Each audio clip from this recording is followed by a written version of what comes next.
Hello, my name is Megan Wills, and I'm doing my presentation on the Northridge Earthquake. So, how it started. The Northridge Earthquake struck on January 17th, 1994 at 4:31 a.m. in the morning. This was centered in the San Fernando Valley, about 20 miles from LA, and it was in a very densely populated area. And the magnitude of this earthquake was about 6.7, so it was very strong shaking. This was one of the strongest earthquakes in LA since the 1971 San Fernando earthquake. And it was also the most destructive earthquake since the San Francisco earthquake of 1906. And the picture right over here to the right is the epicenter of where it happened and the surrounding areas of where it was hit. All right, next, what caused it?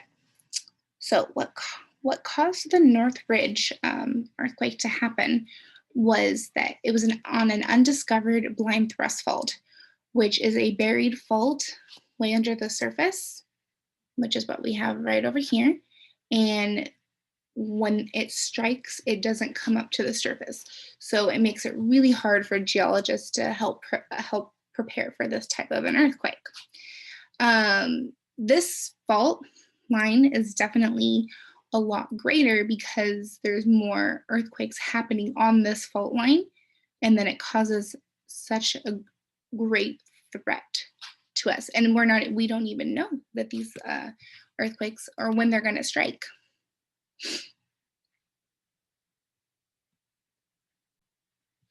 This earthquake was very severe. It produced extreme ground shaking both horizontally and vertically, which is why it caused so much damage, very severe. Okay, and now the aftermath of it. It was responsible for about $20 billion in damage. But this earthquake did occur on a federal holiday, which was Martin Luther King Jr. Day, which it was kind of a saving grace because most people were in their homes and in their beds and not out in the streets because a lot of freeways did collapse. And some of the freeways that collapsed were the Interstate 10, the Interstate 5, California State Route 14, the 118, and the 210 due to structural damage.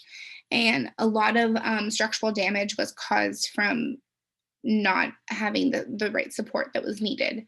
And so after this earthquake, a lot of the buildings needed to get upgraded. And the fatalities were around 50 to 60 people estimating, but thousands of more people were injured. And what was really important about this was insurance companies didn't want to help people because of the law that was put in place that they were requiring for earthquake coverage. And I think a lot of the insurance companies were putting out claims and they had a huge payout. And so it just cost them a lot of money.